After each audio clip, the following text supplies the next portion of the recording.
অবশেষে পুলিশের কবজায় চট্টগ্রামের তালিকাভুক্ত শীর্ষ সন্ত্রাসী ডেভিড ইমন। যশোরের ঝিকরগাছা সীমান্ত থেকে 4 সহযোগী সহ গ্রেপ্তার করা হয় তাকে। সম্প্রতি চট্টগ্রামের 2 কোটি টাকা চাঁদা না পেয়ে একটি ইন্টারনেট সেবাদানকারী প্রতিষ্ঠানে দিন দুপুরে হামলা, ভাঙচুর ও 35 লাখ টাকা লুটের পর নতুন করে আলোচনায় আসে তার গ্যাং। প্রতিনিধিদের তথ্যচিত্রে আরও জানাচ্ছেন লিওন আজাদ।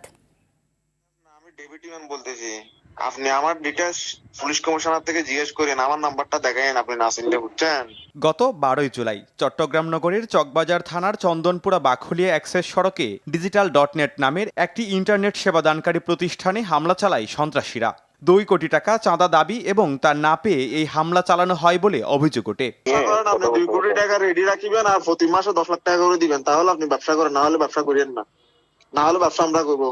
আপনার কয়টা লাইন আছে আমার সবকিছু জানা আছে, বুঝছেন?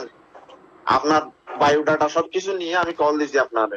ঘটনার দিন দুপুরে ডেভিড ইমনের সঙ্গে প্রতিষ্ঠানের মালিক আদিল বিন মামুনের এই ফোনালাপ সামাজিক যোগাযোগ মাধ্যম ও আইনশৃঙ্খলা বাহিনীর হাতে আসে। ফোনালাপে 5 আগস্টের পর তার বিরুদ্ধে 17 থেকে 18টি খুনের মামলা হওয়ার কথা উল্লেখ করে প্রতিষ্ঠান বন্ধ করে দেওয়ার হুমকি দেয় ইমন। ব্যবসা আমরা করবো, আপনারা ব্যবসা করিয়েন না। আপনার সহযোগিতা এটা করলে হবে, জাস্ট আপনারা 15-20 বছর ধরে ব্যবসা অনেক করছেন, আর করিয়েন না। সিসিটিভি ফুটেজে দেখা যায় ধারালো অস্ত্র হাতে 30 থেকে 35 জন সন্ত্রাসী হঠাৎ কার্যালয়ে ঢুকে আসবাবপত্র ও কম্পিউটার ভাঙচুর করে এবং নগদ টাকা লুট করে।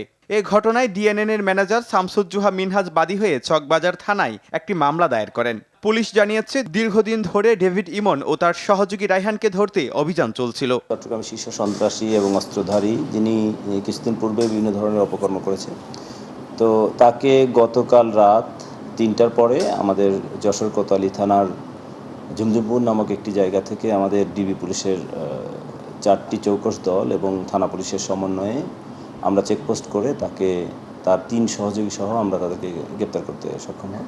অবশেষে সকালে যশোর থেকে 5 সহযোগী সহ সন্ত্রাসী ইমনকে গ্রেফতার করা হয়েছে। পুলিশ জানায় গ্রেফতারকৃত সবাই শুটার। এটি আমাদের গোয়েন্দা তথ্যের ভিত্তিতে এবং চট্টগ্রাম জেলা পুলিশের অধিযাচনের কারণে আমরা তাদেরকে গ্রেপ্তার করতে সক্ষম হই।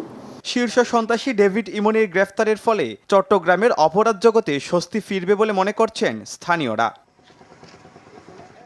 Leone Azad, RTV।